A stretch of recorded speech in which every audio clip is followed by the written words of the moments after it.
Assalamu alaikum. I'm Sabir Hossein Choudhury. I am Jehab Akhtar. আমরা গত August মাসে September ইনটেকের জন্য হাঙ্গেরি স্টুডেন্ট ভিসা পেয়েছি। আমাদের স্টুডেন্ট ভিসা পাওয়ার পিছনে স্টাডি অ্যাসিস্ট ফর জার্মানি খুবই স্মুথ, খুবই ভালো একটা সার্ভিস দিয়েছে।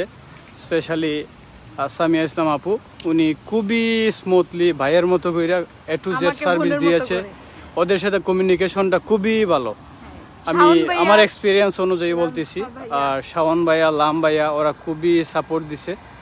ইভেন যে সিইও সুমন ভাইয়া, উনি মেন্টর, খুবই ভালো কাজ করছে, খুবই ভালো সার্ভিস দিছে। তো আমি বলতে চাই, যদি কারো ইউরোপে আসার পড়ালেখা করার ইচ্ছা থাকে, আপনারা অবশ্যই স্টাডি অ্যাসিস্ট ফর জার্মানি এজেন্সিতে যেতে পারেন, কথা বলতে পারেন, তাদের সার্ভিস সম্পর্কে জানতে পারেন। আই হোপ আপনাদেরও ভালো লাগবে।